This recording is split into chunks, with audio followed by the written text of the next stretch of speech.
Welcome to RMTC-DHH's series on the high leverage practices for students with disabilities.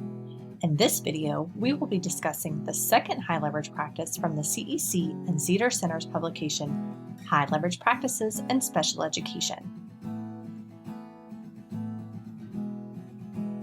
The second high leverage practice states, organize and facilitate effective meetings with professionals and families.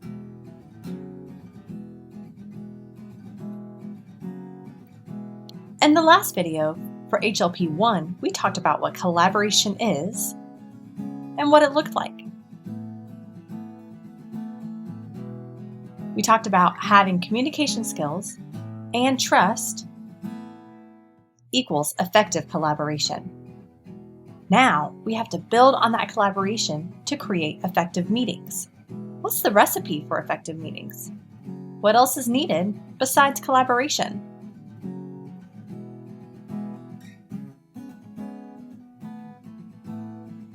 The research behind this particular practice suggests that 4 key components are needed for effective meetings.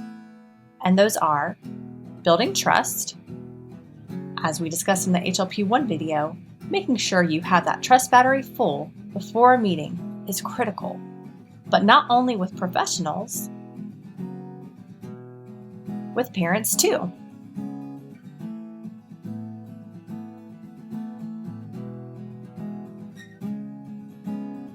Communicating clearly, carefully stating facts and data and not merely opinions or subjective information. The data from his FLE shows he would benefit from RMHAC. Yes, I agree.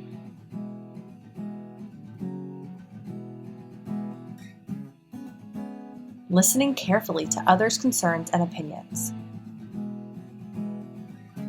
So what I'm hearing you say is,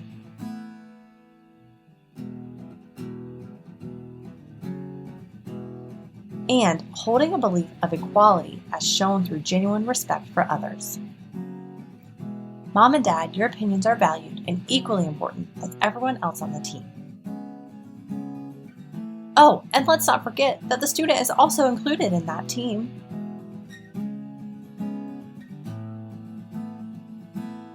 These 4 components, building trust, communicating clearly, listening carefully, and equality and respect, are the building blocks for effective meetings.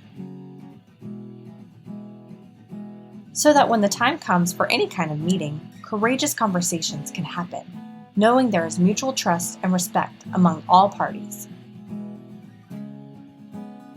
The mother states, I disagree with how much pull-out services he is receiving from you, Ms. Taylor. Ms. Taylor replies, okay, let's talk about it.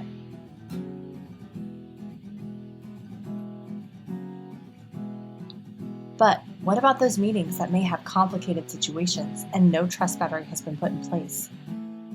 Perhaps the parent is frustrated. Why does no one follow his accommodations? Perhaps there's a team member who disagrees with your professional opinion. Why do I need to wear the microphone? Matt can hear me. In the High Leverage Practices publication, it's recommended to use a problem-solving protocol for teams that may face complicated situations. So what do you do when you can't get from the problem to the solution? There has to be a way. There is. Problem-solving protocols and student-centered meeting procedures may be helpful in guiding teams to arrive at consensus.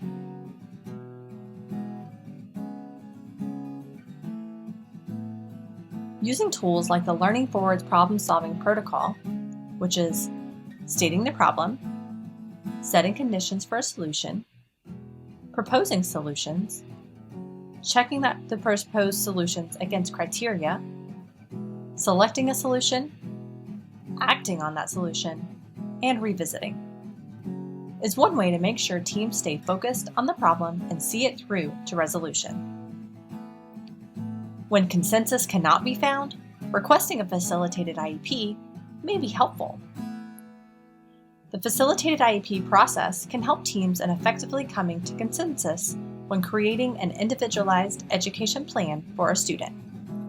You can find out more info on the Florida Department of Education website or requesting a training from your local Fiddler's Center.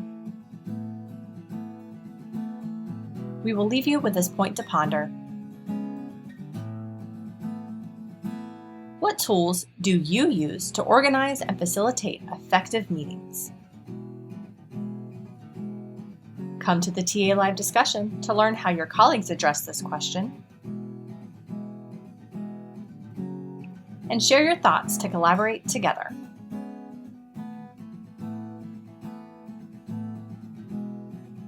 Remember to check out additional resources in the Live Binder. You can access the Live Binder on the RMTC-DHH TA Live website or by going to the bit.ly/RMTC-HLP. Can't make it to the discussion session?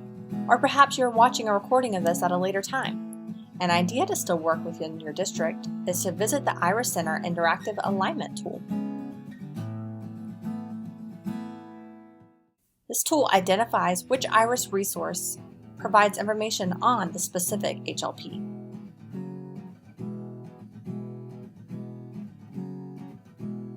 Where can you find information on the IRIS Center? If you guessed the Live Binder, you are right. Remember, you can find that at bit.ly/RMTC-HLP.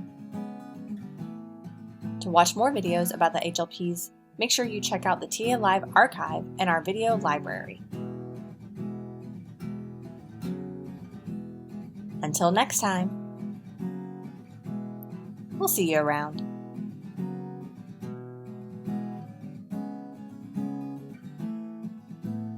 This presentation was funded by the Florida Department of Education's Bureau of Exceptional Student Education through federal assistance under the Individuals with Disabilities Act Part B funds. The information included does not reflect any specific endorsement by any parties involved.